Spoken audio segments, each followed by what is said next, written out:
This is Kevin Kookogee, Chairman of the Williamson County Republican Party. Today I'm going to speak to you about Agenda 21. Agenda 21 is the nebulous name given to that comprehensive plan alleged to improve the world community in the 21st century. It was launched in 1992 at the United Nations Conference on Environment and Development in Rio de Janeiro, Brazil. But Agenda 21 is in fact an insidious strategy of environmental totalitarianism and social engineering designed to achieve one world order under the authority of an unelected global bureaucracy. Among other things, Agenda 21 is hostile to America's founding and animating principles, including national sovereignty, private property rights, private development, single-family dwellings, free markets, and free use and development of our own resources.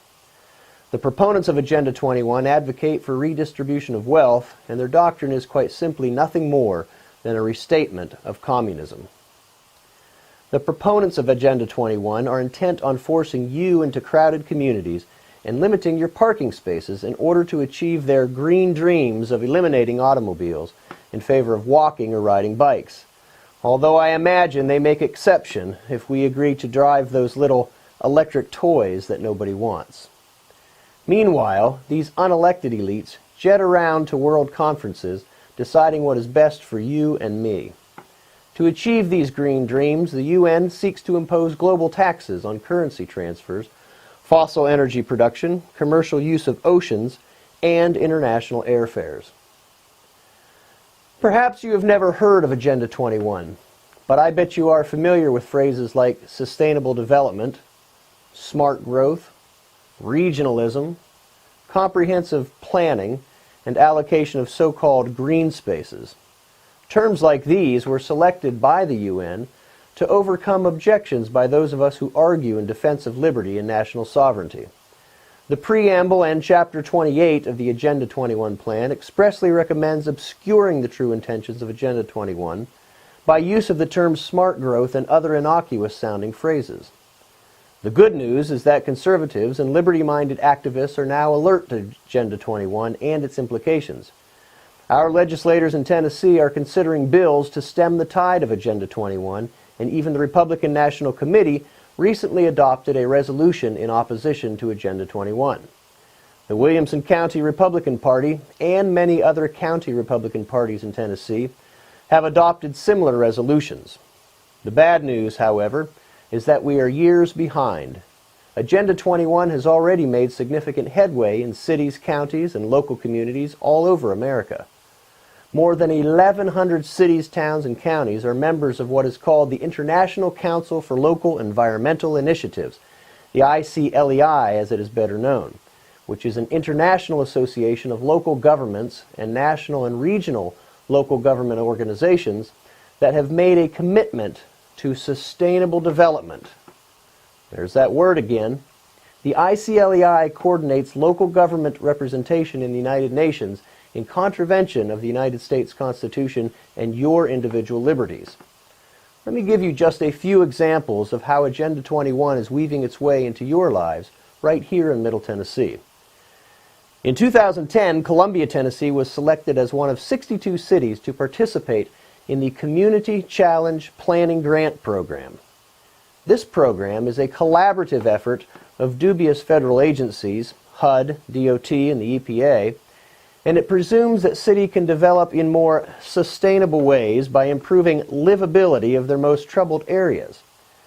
Through a regional planning grant, Columbia received $250,000 to prepare a new highway corridor, which would become a blueprint for sprawl repair for the entire city. You see where this is going. Natural growth, or what they call sprawl, is suddenly deemed immoral, whereas living closer together is, at least according to the police state, morally superior. Yet by accepting funding from the federal government, the city of Columbia has naively submitted itself and its citizens to Agenda 21. The city of Franklin provides another example, having recently paid the ICLEI for software to evaluate your water use. Franklin also employs a sustainability grants coordinator and maintains a sustainability mission statement.